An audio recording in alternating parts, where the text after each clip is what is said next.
ଶକ୍ତିର ଅପରୂପ ସୁଷମାର ଭଣ୍ଡାରକୁ ସମ୍ବଲପୁର। ଚୌହାନ ବଂଶର ବଳରାମ ଦେବ ଥିଲେ ଏହାର ମୃଗର।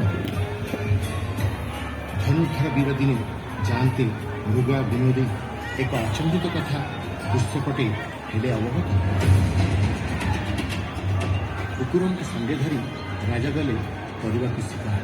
ମାତ୍ର ମହାନଦୀ କୂଳେ ଘଟିଲା ଏକ ବଡ଼ ଚମତ୍କାର। ଦେଖିଲେ ରାଜନ ତାଙ୍କ କୁକୁରକୁ ଗୋଡ଼ାଉଛି ଗୋଟେ ଶାସକ।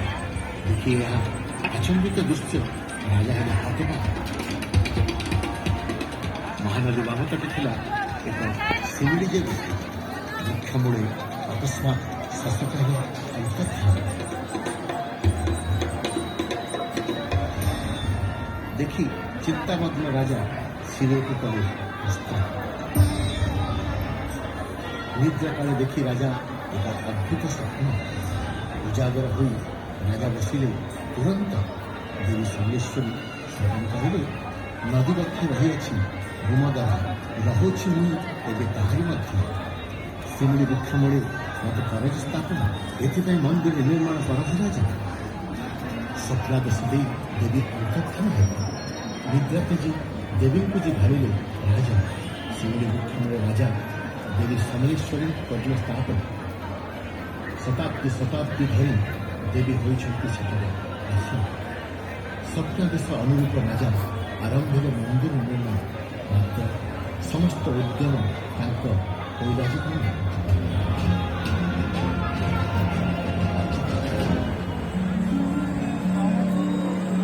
ଦେବୀ ସମଲେଶ୍ୱରୀଙ୍କ ପରମ ଭକ୍ତ ବଳରାମଙ୍କ ଅନୁଗ୍ରହୀ ଓ ତାଙ୍କ ପତ୍ନୀ ଆସିଲେ ଲାଗି ସମ୍ପନ୍ନ କରିବାକୁ ମନ୍ଦିର ନିର୍ମାଣ। ମୂର୍ତ୍ତି ତୋର ଦିବ୍ୟତା ଓ ସମୃଦ୍ଧିର ପ୍ରାଣଭକ୍ତ ବରାହ ଚିହ୍ନିତ ଅନୁକରଣ। ଉଦ୍ଦିଷ୍ଟରେ ମାଙ୍କ ଭକ୍ତ ପ୍ରତୀକ ସ୍ମରଣ ମାତ୍ରକୁ ରୋଗ ଦୋଷ ବଳି ଖଣ୍ଡିତ। ତୁମେ ନେଇନାହ ତାହାର ରୂପ, ପ୍ରାଚୀନ କାଳରୁ ମନ ମଧ୍ୟ ରହିଅଛ ମାତା। हे देवी ସମଲେଶ୍ୱରୀ ଅଦଳ ଶାନ୍ତି ପ୍ରଦାୟୀ, ପ୍ରତିଧ୍ୱନିତ ହୁଏ ତୋ ରହସ୍ୟ ପୃଥିବୀ ଗର୍ଭରୁ। ପ୍ରତିବର୍ଷ 3 ପର୍ବ ହୁଏ ପାଳିତ, ପୁରପଲ୍ଲୀ ହର୍ଷୋଲ୍ଲାସୀ ହୁଏ ବିଗଳିତ।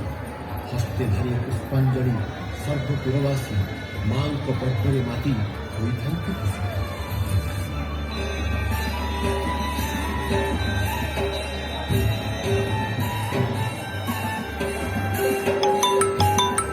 ନୂଆଖାଇ ନାମେ ଅଛି ଏକ ଗଣପର୍ବ ପାଳିତ।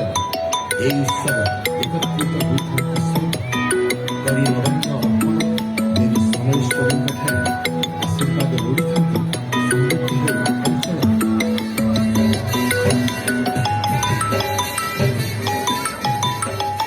ମହାବିଷୁବ ସଂକ୍ରାନ୍ତି ଆସେ, ମୃତ୍ୟୁ ଉପରେ ପ୍ରେମର କଥା ଯେ ଭାସେ।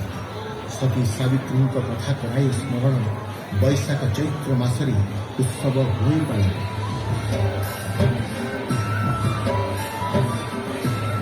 ଶାରଦୀୟ ଦୁର୍ଗା ପୂଜା ହୋଇ ପାଳନ। ଦର୍ଶନ କରି ମାଙ୍କୁ ସଦୈବ ହୁଅନ୍ତି ପ୍ରସନ୍ନ। ଦେବୀ ସମଲେଶ୍ୱରୀ ମହାଳୟା ଦିନ ଧବଳମୁଖୀ ବେଶରେ ଦିଅନ୍ତି ଦର୍ଶନ। ଗଙ୍ଗା ସ୍ନାନ ସମମୂଳେ ପୁଣ୍ୟବଳ ଦେଖି ଧବଳମୁଖୀ ବେଶ ସଫଳ।